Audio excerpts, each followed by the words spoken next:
All right, I want to start in Matthew 23, actually, because we're going to get a little bit of a running start into what we're going to cover this morning, which is Matthew 24 and 25, if all goes according to plan.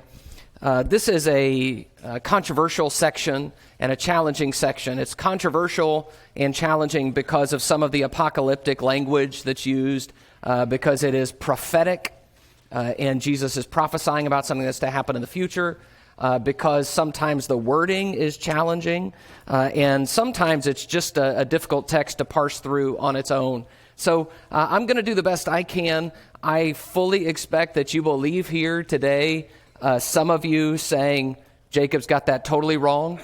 I totally disagree. And I'm comfortable with that, knowing that ahead of time. But I'm teaching, so I need to teach you what I think it's saying, and we can have some discussion about that, although I would like to limit some of that discussion so that we don't spend the whole time on Matthew 24 and get nothing out of Matthew 25. Okay, so I want to start in Matthew 23, which we kind of touched on at the end of class last week. It's a series of woes Jesus has against the scribes and Pharisees. And I want you to notice how as the chapter unfolds, as it gets toward its end, Jesus' tone changes. And I want to remind you that Jesus has already told several parables that prophesy the destruction or judgment on the Jewish nation and the taking away of the kingdom of God from the Jews and giving it to another nation. So we had the parable of the vine dressers that indicated that, and we had the parable of the great banquet at the beginning of chapter 22 that pointed at that. Now look at 23, and he says this in verse 34. Therefore I send you prophets and wise men and scribes, some of whom you will kill and crucify, some you will flog in your synagogues and persecute from town to town, so that on you may come all the righteous blood shed on earth, from the blood of righteous Abel to the blood of Zechariah the son of Berechiah, whom you murdered between the sanctuary and the altar. Truly I say to you, all these things will come upon this generation. O Jerusalem, Jerusalem, the city that kills the prophets and stones those who are sent to it, how often I would have gathered your children together as a hen gathers her brood under her wings, and you were not willing. See, your house is left to you desolate. For I tell you, you will not see me again until you say, blessed is he who comes in the name of the Lord. All right, so I think this section has helped if you think of Jesus in the tradition of the Old Testament prophets.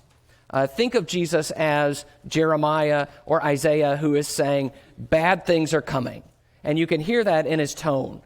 On this generation, all the blood of all these prophets is going to come. He says that in verse 35. And then he also says in verse 38, your house is left to you desolate. The word house in the Old Testament, when it's talked about the house of the Lord, is another word for the temple. That the temple is God's house. And when he says, your house is left to you desolate, especially combined with what he's about to say at the beginning of chapter 24, it indicates to me that he is prophesying doom on Jerusalem, particularly the destruction of the temple. That's going to happen. He's going to talk about that in chapter 24. So I hope you hear Jesus' tone, which is very foreboding and ominous, because bad things are coming, and he wants his people to be distinguished from the larger mass of the Jewish people, because they are going to know what's happening and understand why it's happening. All right, so chapter 24 and verse 1, it says, Jesus left the temple and was going away when his disciples came to point out to him the buildings of the temple. But he answered them, you see all these, do you not? Truly I say to you, there will not be left here one stone upon another that will not be thrown down. As he sat on the Mount of Olives, the disciples came to him privately, saying, tell us, when will these things be, and what will be the sign of your coming and of the end of the age? Okay, so the disciples come, and they are saying, hey, look, Jesus. In fact, the other gospel accounts say they're sort of pointing out how beautiful the temple is. Isn't this amazing? And Jesus is kind of a downer here, right? He's like, yeah, they're all going to be destroyed, okay, which is not really a nice thing to say when somebody's pointing out how beautiful something is, but he has a point to make. So all of this is going to be destroyed, and so the disciples, their ears perk up at that, and so they ask in verse 3, when will these things be? What will be the sign of your coming and of the end of the age? So I don't know that the disciples understand that they are asking different questions.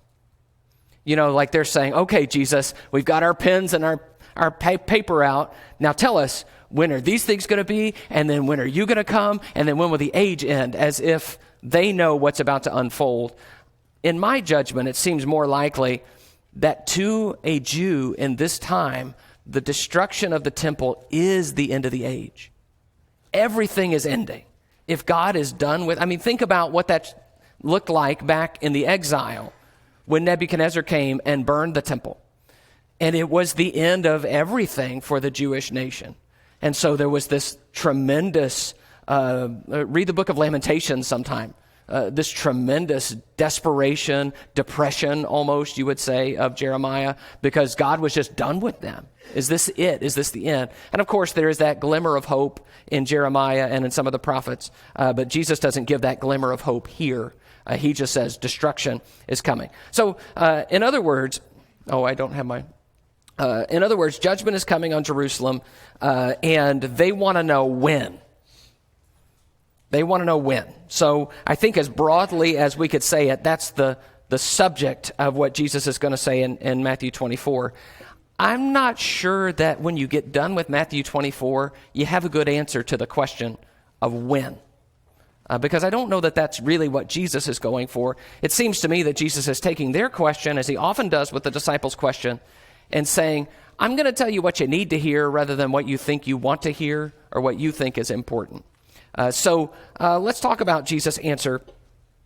Now, first of all, I want you to notice there is a word in verse 3, what will be the sign of your coming?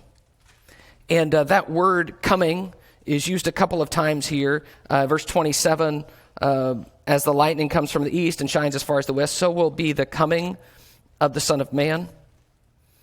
And then verse 30, they will see the Son of Man coming on the clouds of heaven with power and great glory. Okay, so you have this idea of when the Son of Man comes. Verse 44, the Son of Man is coming at an hour you do not expect. And it's easy for us, because I think we're a little bit separated from a lot of the prophetic language, to forget the way that the prophets use the idea of God coming in judgment. That is not usually a literal thing. So I want to, at the risk of completely derailing the class, I understand the risk before I do it. I want to ask you to put your marker in Matthew 24, and we'll come back in a minute. And I want to look at a few passages with you about this. Isaiah 31, we're going to look real quick. So go ahead and turn over there. We'll read it and just brief comment on each of these.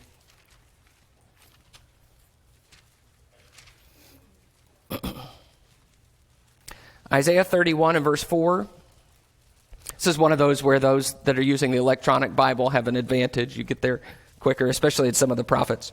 Isaiah 31 and 4, for thus said the Lord to me, as a lion or a young lion growls over his prey, when a band of shepherds is called out against him, he is not terrified by their shouting or daunted at their noise. So the Lord of hosts will come down to fight on Mount Zion and on its hill. Like birds hovering, so the Lord of hosts will protect Jerusalem. He will protect and deliver it. He will spare and rescue it. Okay, now let's sift through the poetic language there. Is God literally going to come down onto earth and fight? That's not really the idea, that God is manifesting himself in a physical presence on earth. But he is fighting. It is real. It is true. But how is he going to do that? What would that look like from our vantage point? It would look like armies fighting. But God is on the side of one of the armies. So God is going to protect it like birds hovering. The Lord will protect Jerusalem. Isaiah 26.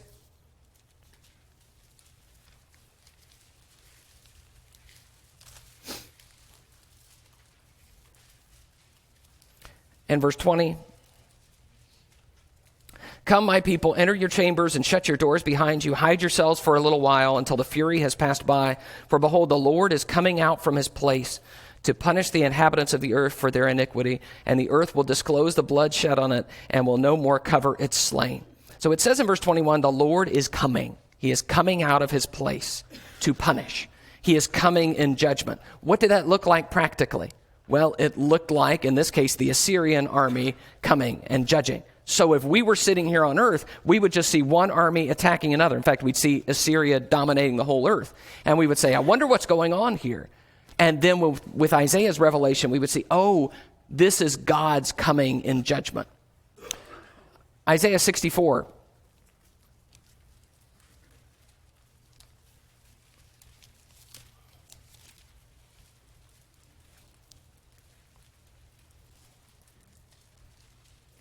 Verse 1, "Oh, that you would rend the heavens and come down, that the mountains might quake at your presence, as when fire kindles brushwood and the fire causes water to boil, to make your name known to your adversaries, that the nations might tremble at your presence. When you did awesome things that we did not look for, you came down. The mountains quaked at your presence. From of old no one has heard or perceived by the ear, no eye has seen a God besides you who acts for those who wait for him." So you see a couple of times the idea of coming down in verse 1 and then in verse 3. I don't know that we're talking about a literal coming down. Do you get the idea? This is a poetic form Isaiah uses. Isaiah 66. I want to look at Micah real quick, and then I want to look at Daniel. Micah chapter 1.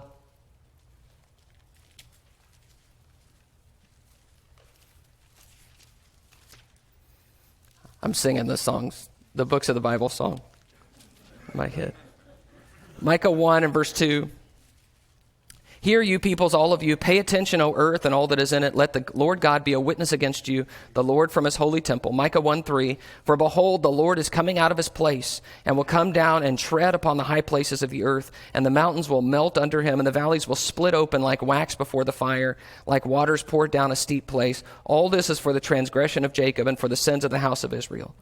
All right, so the Lord is coming out of his place. It's the coming of the Lord. Here he comes. What does that mean? Well, it talks about him, walking on the mountains and like squishing them, and like it's being God in some kind of, almost like a Godzilla-like rampage. Okay. Is that really the way that's going to look? Well, no, it is a figure to describe God coming in judgment. One more, Daniel 7. And this one is particularly important for what we're talking about in Matthew 24, Daniel chapter 7.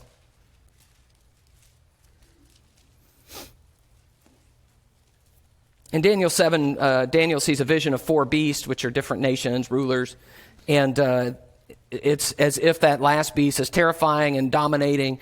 And in Daniel 7:13, he says, "I saw in the night visions, and behold, with the clouds of heaven, there came one like a son of man. And he came to the Ancient of Days and was presented before him. And to him was given dominion and glory and a kingdom, that all peoples, nations, and languages should serve him. His dominion is an everlasting dominion which shall not pass away, and his kingdom one that shall not be destroyed." And I also put verse 22, which says, the horn made war with the saints until the Ancient of Days came. Okay, you see that? Again, the coming of the Lord, the coming of the Lord. Here, you have this figure called the Son of Man coming in the Ancient of Days, who is God, presenting him with a kingdom. He is given dominion, and he comes on the clouds of heaven. It says there in verse 13. He comes on the clouds of heaven. Keep that in your mind, because that's going to come up in Matthew 24. The Son of Man coming on the cloud of heaven. I say all this to say, if you come to Matthew 24 with the idea that all of this language must be literal and cannot be God coming in judgment in different ways than literal return of Jesus, you might miss the context that the Old Testament provides to Jesus' words. If you view Jesus in the vein of the prophets, his words may sound a little different. And I want to encourage you to at least be open to that perspective about Matthew 24. All right, let's go back to Matthew 24. I told you to put your marker there, and I don't have my marker there. Okay. So we're 15 minutes in, and we haven't even gotten into the text. All right, so Matthew 24. Jesus' concern after their question is about how he wants his disciples to respond. Verse 4, "See that no one leads you astray. For many will come in my name, saying, I am the Christ. They will lead many astray. You will hear of wars and rumors of wars. See that you're not alarmed, for this must take place, but the end is not yet. Nation will rise against nation, and kingdom against kingdom. There will be famines and earthquakes in various places.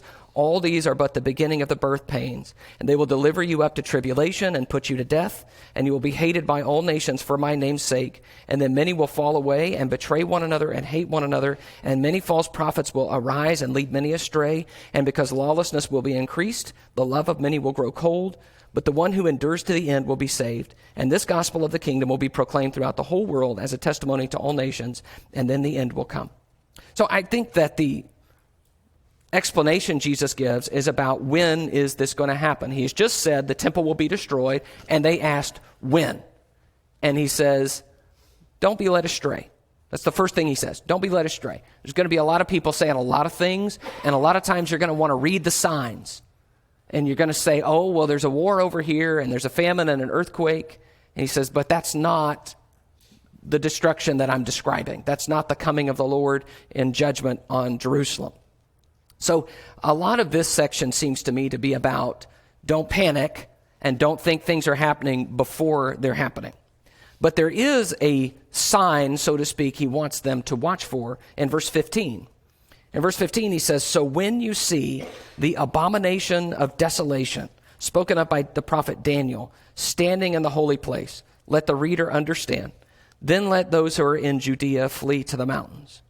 Let the one who is in the housetop not go down and take what's in his house. Let the one who is in the field not turn back to take his cloak. Okay, so here is a clear set of instructions. All up to this point has been don't panic. See that you're not deceived. But here he says, when you see this, leave. So if Jerusalem is going to be destroyed and you are in Jerusalem and you see this, you need to get out of town because bad things are about to happen. So you need to be aware of what's happening. And so what is the abomination of desolation in verse 15? Well, this is referred to in Daniel, and Jesus mentions that. When you read Daniel, it's pretty clear that it's not talking about this far future. It's talking about something during the time of, I believe, Antiochus Epiphanes. But this is another time when something desolates the holy place. Something is destroying and is defiling of the holy place. So I think we're probably talking about something like the Romans coming in and putting their statues and things inside the temple grounds, defiling what God had said. But something that had to do with the temple itself. And he says, watch out for this. When you see this, you need to leave and you need to flee to the mountains. He says in verse 21, then there will be great tribulation, such as has not been from the beginning of the world until now, no, and never will be. By the way, when you read that, that's a very common prophetic way of describing a really bad time. It happens several times in the Old Testament where they say, this is the worst it's ever been and will ever get. So it's a form of hyperbole that we use similar things. We would say something like, this is the worst it could possibly be, and we don't really mean that. It's not a literal thing as much as it is descriptive of something really horrible. Let's see. Again, you have this concern about being led astray. In verse 23, look, if anyone says, look, here's the Christ, or there he is, don't believe it. False Christs and false prophets will arise. And so, verse 26, if they say he's in the wilderness, don't go out. If they say he's in the inner rooms, don't believe it. For as the lightning comes from the east and shines as far as the west, so will be the coming of the Son of Man. Wherever the corpse is, there the vultures will gather. Okay, well, yeah, that gets us in a whole other discussion there. Verse 28, what does that mean? Who's the corpse? Where are the vultures? Is this eagles? Is this talking about Rome? What is it? There's a whole set of discussions we could use about that. I am not going to, for time's sake, jump into all of that. Let me just say it this way. I think it's very straightforward up to this point in the text. Watch for this, and when you see this, know that it's about to happen. But don't be deceived by the other things that are happening. Just because things are bad in the world doesn't mean necessarily that God's about to come in judgment on Jerusalem.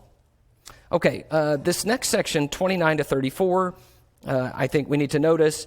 The way I'm going to do this, I'm going to work through 29 to 34. I'm going to tell you what I think, 29 to 35. I'm going to tell you what I think about the whole text, and then at the risk of derailing the class again, I'm going to open it up for comments. Verse 29, immediately after the tribulation of those days, the sun will be darkened and the moon will not give its light, and the stars will fall from heaven and the powers of the heavens will be shaken. Then will appear in heaven the sign of the Son of Man, and then all the tribes of the earth will mourn, and they will see the Son of Man coming on the clouds of heaven with power and great glory. Don't know if you remember that, but we read that in Daniel 7, verse 13. And he will send out his angels with a loud trumpet call, and they will gather his elect from the four winds, from one end of heaven to the other. From the fig tree, learn its lesson. As soon as its branch becomes tender and puts out its leaves, you know that summer is near. So also, when you see all these things, you know that he is near at the very gates. Truly I say to you, this generation will not pass away until all these things take place. Heaven and earth will pass away, but my words will not pass away. Okay, so I hope that you noticed in verse 29, for example, you have apocalyptic language. Very often, when some major crisis or event is described in the Old Testament, it is described in celestial terms. The sun will be darkened, the moon will be turned to blood, the stars will fall from heaven. And these things, again, we're Westerners. We don't like that kind of language. It baffles our minds. It is not literal. We're not saying this is literally all the stars are going to fall down. Instead, it is describing a huge calamity, a catastrophe that's going to happen. In context, it's talking about the catastrophe that's going to destroy the temple. So you then have verse 30, they will see the Son of Man coming on the clouds of heaven with power and great glory. So I think we have the dilemma here. Are we talking literally that this is when Jesus appears and returns? Or are we talking figuratively in fulfillment of Daniel 7, where it said the Son of Man will come in the clouds or with the clouds? So 31 then goes along with that, sends out his angel to gather his elect from the four winds. And so I think a lot of people read that, and it sounds like, final second coming of Jesus, return, end of all things, is gathering his people, that sort of thing. The difficulty with that is, he says in verse 34 that this generation will not pass away till all these things take place. So we're kind of between a rock and a hard place, right? Okay, so if that's describing that, the end of all things, then it was going to take place in that generation. I think, and the way I reconcile this is I do not believe that 29 to 35 is talking about the end in terms of the end of time that we're still awaiting for in the second coming of Jesus. I believe it's in that prophetic vein that he is simply describing the coming of the Lord that has now happened over and over again throughout history, as I've shown you in the prophet passages. And it's going to happen again, Jesus says, when the Romans march on Jerusalem and destroy the temple, that is a way in which Jesus is coming back in judgment. He is going to come and judge them. And in this way, he's going to save his people because he's giving them instructions why they shouldn't be there when that happens. You need to be reading the fig tree's leaves to know what's happening and know that it's going to happen in this generation. So that is my way of reconciling that, and that is the way I think about that. This next section, from 36 to 51, I view differently. I believe that 36 is a pivotal hinge verse, and that in verse 36 we change in what we're talking about from the destruction of Jerusalem to the second coming of Jesus. The reason I say that is because verse 36 says, concerning that day and hour no one knows, not even the angels of heaven nor the Son, but the Father only. So here I would say this is different from when he says, read the signs, when you see the abomination of desolation, flee. When you see these things, be ready for them. Fig tree is putting out leaves. You know that the fruit's near. All of that. This is totally different. Now he says, nobody knows when that day and hour. That day and hour, I think, says something different. Now, I will just say, I'm not totally satisfied with my explanation or any explanation. Okay? And it is a thorny, difficult passage, but that's the way I reconcile it. So I take 36 through the end of chapter 25 as discussing when Jesus is going to come back. I think these are verses that are for you and me, in the way that verses about the destruction of Jerusalem, they're not really as applicable to us because we don't live in Jerusalem during this era. So that's the way I think about it. Thoughts?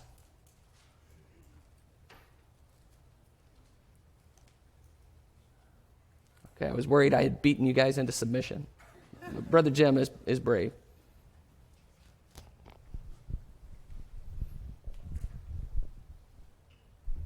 I don't have any answers, but more questions than answers. So, but I think of what you just said as verse 36 is a pivot scripture or passage. The word "but" there would lend itself to that he's changing topics. That day, I don't know what the original language is, but he seems to be talking about a different day. And I would say in the previous verse, he says, this generation. So again, that lends itself to your current explanation. And the fact that no one knows the hour.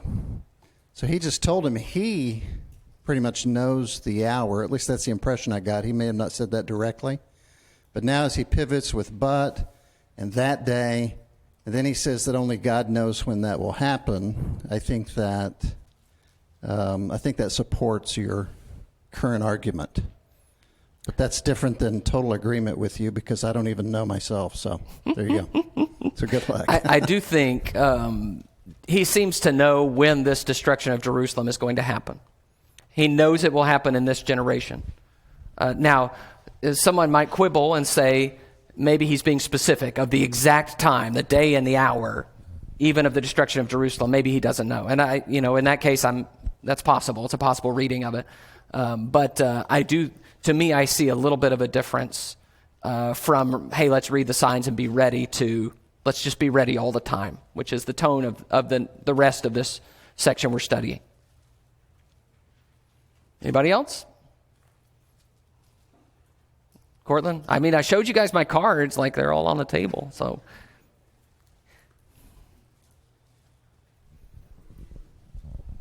So my question about the literal part about the coming of man, what about when Jesus is crucified and it's darkness falls on the land and the earth shook?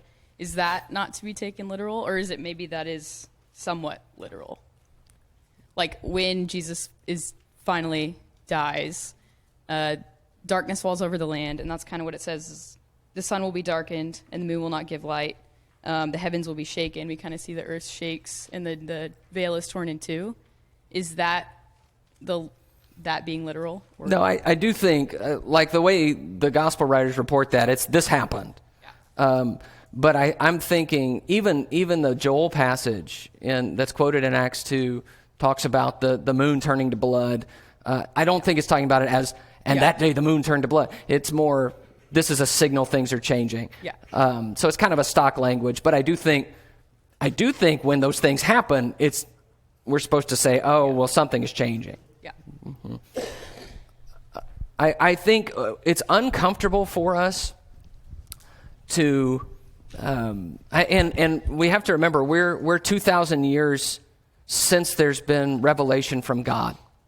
So that's a lot of history that we don't have like the keys to. What was God doing and how did God act in what did God think about each nation and ruler and all of that, the way we do a lot in the Old Testament. I think it's a little uncomfortable for us to say this is God's judgment. God's coming in judgment, even though we don't see him. It's a little easier to say, God judged the Babylonians that time because he said it. So the idea of God coming in judgment through people or through armies is something that I think we're a little hesitant with, and the language bothers us.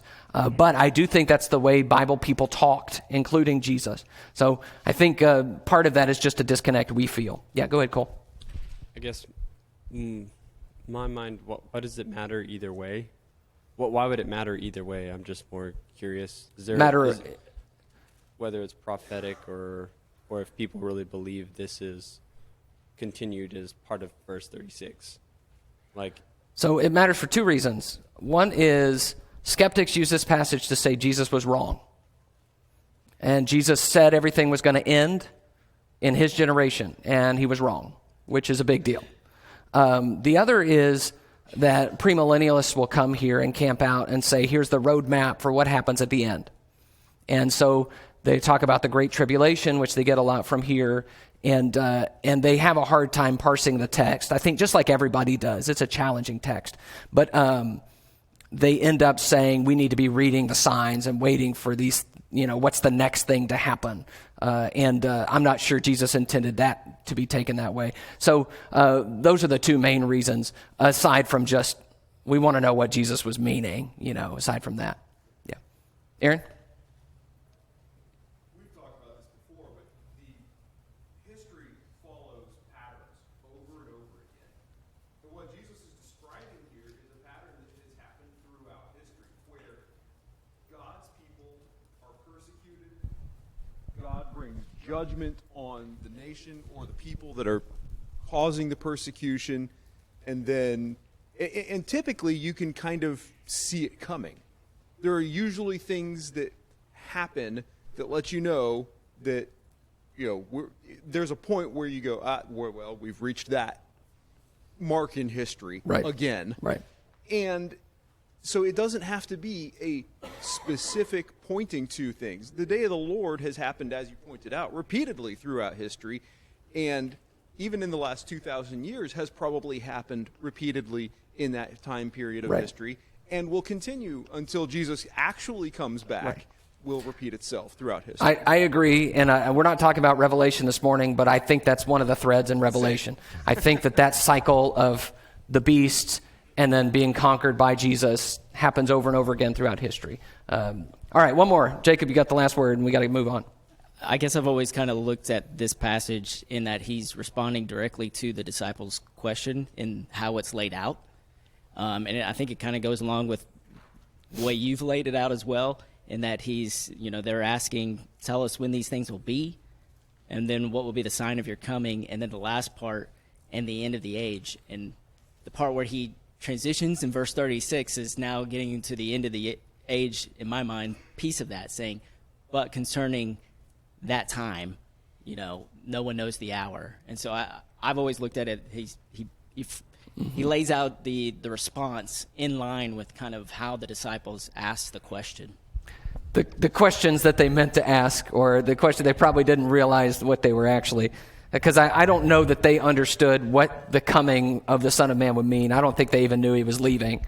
But yeah, I think that's a possibility, that at least he is, let me answer this, let me answer this, let me answer this. In which case you would see this is the end of the age section starting in verse 36. Okay, so the tone I want you to get from 36 to 51 in chapter 24, the tone is you don't know when. You don't know when. So it is defined by that uncertainty that he starts with in verse 36. Nobody knows. So we're not going to guess it. And I think it's important that we say that because people throughout history have tried to guess it. Like they try a lot, surprising amount considering Jesus specifically says you can't know. Like he says, I don't know. In which case, if you get it right, you know more than Jesus, literally. You know something Jesus doesn't know. And I don't think we think about the hubris of that. Whatever it might be, we're not going to guess it. We're not going to somehow figure it out. So, because of that uncertainty, he talks about verse 38, as in those days before the flood, they were eating and drinking, marrying and giving in marriage until the day when Noah entered the ark, and they were unaware until the flood came and swept them all away. So will be the coming of the Son of Man. So if we're talking about the second coming, then this is saying people are going to not even realize it until it's too late. Just like in Noah's day, they were living it up until the moment Noah got in the ark. And then all of a sudden, the rain begins. So because of this, you get that familiar statement that it's going to happen like a thief in the night. Verse 43, if you had known when the thief was coming, you would have stayed awake. So verse 44, you must also be ready. The Son of Man is coming in an hour you don't expect. 45 to 51 has a little parable about being a faithful and wise servant who knows his master is coming back, and so he does not take advantage of the time when his master is gone. Instead, he lives in preparation for the master's return. Especially, Jesus seems to hint at something. You look in verse 48, he said, my master is delayed. What if it takes a while? This is interesting, especially given the time marker we had earlier in chapter 24, this generation. But now he says, what if the master is delayed? And what we're waiting for doesn't happen for a while. And then all of these in chapter 20, well, the two in chapter 25, the virgins story emphasizes waiting, that the bridegroom is delayed. And the talent story It says the master goes away and spends a lot of time in a far country and then comes back. So there is an interim. And these parables are about how we live in the interim. So I want to spend our last few minutes here in chapter 25. And there is a heavy emphasis here on waiting. And we don't like to talk about waiting. Do you know why? I'll tell you my opinion. I think it's because we don't like to wait. I think we really hate waiting. Don't you? Waiting is miserable and frustrating. It's particularly miserable and frustrating when you don't know how long you have to wait. You know, I think of this now that we have these map apps on our phones, and you can see how long the traffic jam is going to take for you to get through. Doesn't it make it like a little bit more bearable? You say, okay, well, that's going to add 15 minutes. And even if it ends up being like 30 minutes, you just get mad at your phone, but you're okay. You know, but when you just see all the taillights and you don't know how long, it's a helpless feeling. I think we're that way about Jesus' return. It's one thing to wait and say, you know what, I need to wait a year or 2 years or 3 years. But it's another thing to say, I just need to wait perpetually. And that's challenging. And I think that's what Jesus is speaking to in chapter 25, which means Jesus knew that everything wasn't going to end just immediately. He knew there would be a waiting period, and he prepared his disciples for, you need to be ready for me by continually waiting. 25, verse 1. The kingdom of heaven will be like 10 virgins who took their lamps and went to meet the bridegroom. 5 of them were foolish and 5 were wise. When the foolish took their lamps, they took no oil with them, but the wise took flasks of oil with their lamps. As the bridegroom was delayed, notice that, they all became drowsy and slept. But at midnight there was a cry, here's the bridegroom, come out to meet him. Then all those virgins rose and trimmed their lamps, and the foolish said to the wise, give us some of your oil, for our lamps are going out. But the wise answered, saying, since there will not be enough for us and for you, go rather to the dealers and buy for yourselves. And while they were going to buy, the bridegroom came, and those who were ready went in with him to the marriage feast, and the door was shut. Afterward the other virgins came also, saying, Lord, Lord, open to us. But he answered, truly I say to you, I do not know you. Watch therefore, for you know neither the day nor the hour. That verse 13, by the way, takes us back to 24:36. No one knows the day or the hour. So if you don't know the day or the hour, what should you do? Watch. Watch. Be ready. So this is a story that seems to me to be about the emotional side of waiting and how we have to be prepared to wait indefinitely. So here it's pictured as the oil and the lamps. You know, did the wise bring enough to keep waiting and keep waiting and keep waiting? The foolish, though, they only bring some, and then they sort of run out.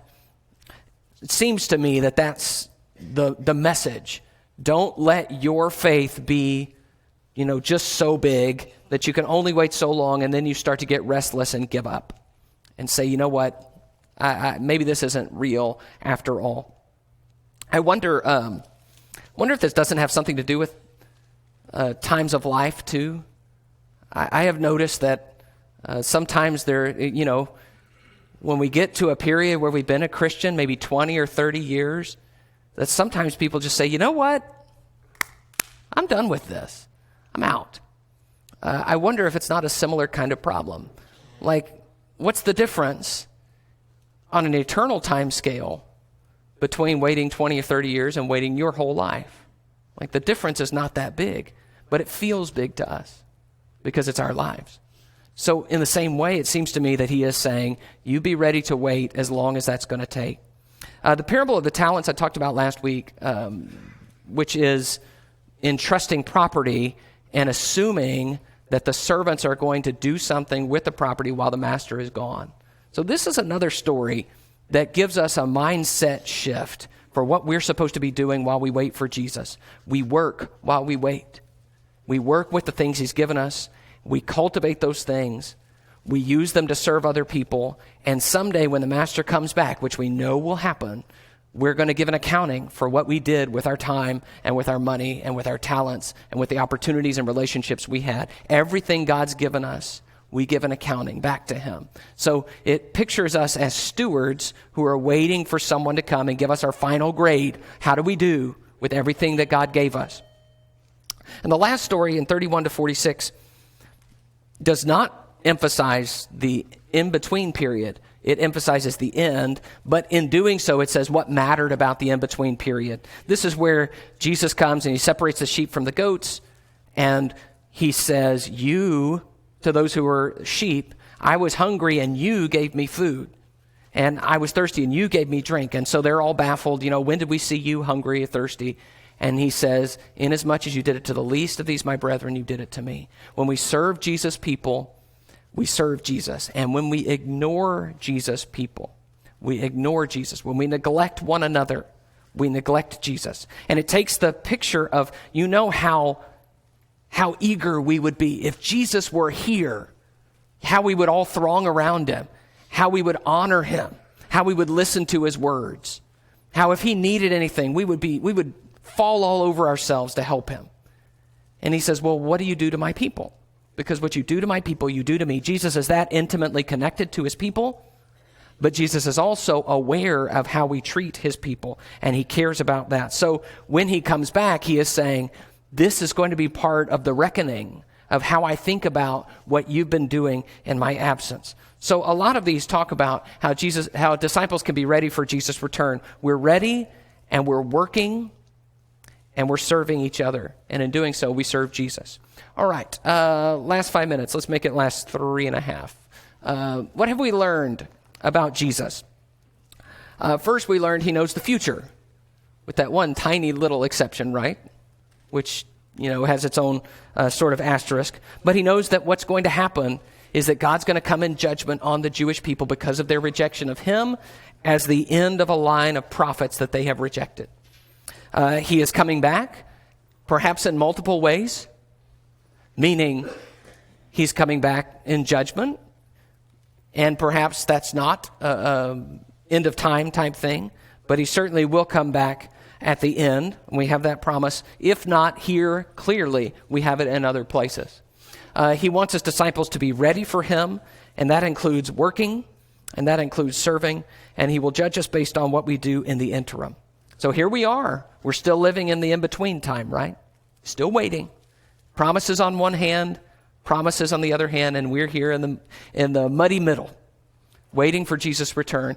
Jesus knew that, and Jesus wants us to be ready by continuing to serve right now. What have we learned about ourselves?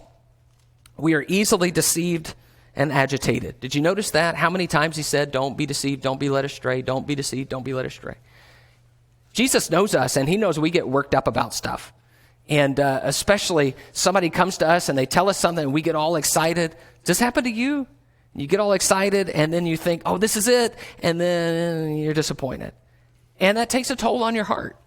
And it adds to our skepticism. He says, don't be deceived. Don't get worked up. Things will happen in their time. I mentioned this. We get tired of waiting. We don't like waiting. And so Jesus is aware of that. He tries to counsel us about that. We struggle remembering that the Master will come back and evaluate us. I think we live in a world that really shuns accountability. And so it's hard for us to keep in mind someone is watching. And there will be a performance review, so to speak. And that we need to be thinking about, what does Jesus think about what I'm doing, saying, thinking, how I'm treating other people? Jesus says, I'm going to come back and talk to you about that. And the consequences there are severe. We need to know that this is a struggle we have. And so a text like this can be very helpful for us if we'll listen to it honestly. And then we can serve Jesus by serving others. One of the saddest things is that historically we have divorced those two things. That we love God, and that's just something me and God do over here, and then if I get around to it, I'll love my neighbor. But Jesus says, no, if you say you love me, you're going to love my people. If you say you want to serve me, you're going to serve my people. And if you serve my people, you serve me. That those two things are intimately connected. If you say you love God, how can you love God when you don't love man? 1 John would say. All right, so 3 questions for you, and then we'll be done. How might Jesus' words comfort me and my anxiety about the state of the world? We get anxious about the way the world is going. I think Jesus' words hold something. There is a peace and a confidence that he has, that no matter what all the craziness that goes on, that God's plan is still going to be accomplished. God's still in control. Things are still going like they should. And I think we need that because it feels different for us. And Jesus knows that. See that you're not led astray. Don't be anxious about those things. Am I waiting for Jesus? Am I really thinking about that? Anticipating that? Remembering that Jesus, the one I'm drawn to, the one I love, the one I want to see, is coming back? That he has laid that promise out there, and that even though it's been 2,000 years, that's still something we're waiting on. And then would Jesus say, I'm serving him by how I treat my fellow man? Would he say, you're doing it to me, or would he say, you're neglecting me? All right, thanks so much for your attention. We'll pick up chapter 26 and finish off the book.